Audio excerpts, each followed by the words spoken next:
Xin chào các bạn, chào mừng các bạn đến với kênh YouTube của mình. Trong video trước, mình đã giới thiệu với các bạn về Spring Cloud Stream với cơ chế Binding có thể dễ dàng giúp chúng ta gửi và nhận message tới một message broker bất kỳ một cách tự động. Chúng ta đã định nghĩa bin cho hai cái interface là supplier và consumer, đóng vai trò là publisher và consumer các cái message từ RabbitMQ.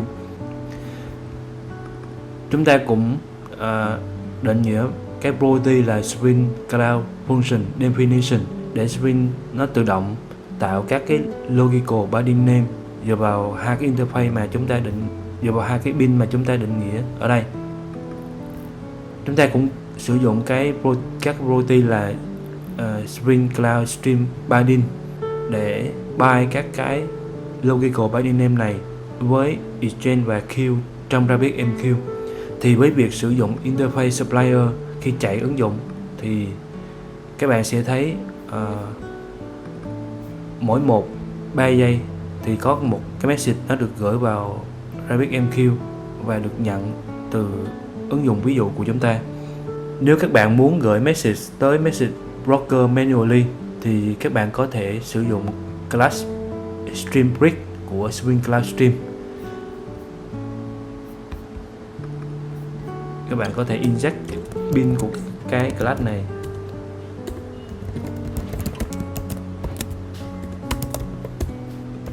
và sử dụng phương thức send của nó để gửi message. Ở đây mình có thể định nghĩa một cái bin của interface command line runner để làm ví dụ. Như các bạn thấy, chúng ta sẽ sử dụng phương thức send của class Stream Brick. Có hai tham số trong cái phương thức send này. Tham số đầu tiên là cái binding name. Các bạn có thể định nghĩa cái tên binding name bất kỳ. Mình sẽ định nghĩa nó là send message, và đây là tham số thứ hai là cái message mà chúng ta muốn gửi tới RabbitMQ. Mình sẽ sử nó là hello world. Chúng ta sẽ không cần định nghĩa interface bin của interface supplier nữa. Mình sẽ comment nó đi. Trong tập tin application.yaml thì chúng ta sẽ không cần phải sử dụng cái property Spring Cloud Function Definition nữa. Hiện tại thì chúng ta chỉ định nghĩa bin cho cái interface consumer thì Spring Cloud Function nó sẽ tự động generate một cái logical binding name dựa vào tên của cái bin consumer này. Cho phần binding thì bởi vì chúng ta sẽ gửi một message tới cái sử dụng cái binding name là send message, nên mình sẽ sửa lại cái binding name này ở đây. Đó. Cho phần receive thì chúng ta sẽ bind cái logical binding name được generate từ cái bin của interface consumer và vào cái exchange là message exchange và group hướng dẫn Java, giống như mình làm trong cái video trước.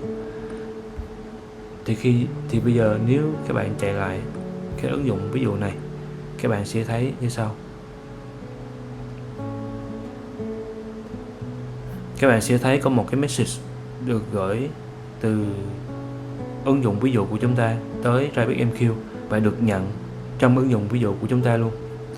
Nếu các bạn kiểm tra RabbitMQ Management Console thì các bạn sẽ thấy cái binding name mà chúng ta định nghĩa trong cái phương thức send này nó sẽ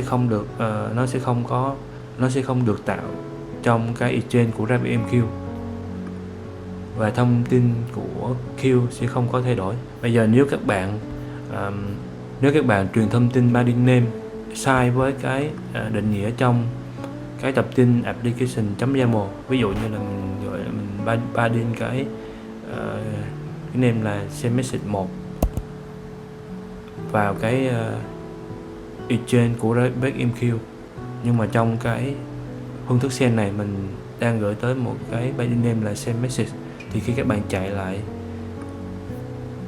ứng dụng ví dụ, các bạn sẽ không thấy có message nào được được gửi và nhận trong cái ứng dụng ví dụ của chúng ta. Trong cái phần exchange, trong trường hợp này thì trong cái phần exchange của RabbitMQ thì các bạn sẽ thấy có một cái exchange tên là sendMessage được tạo,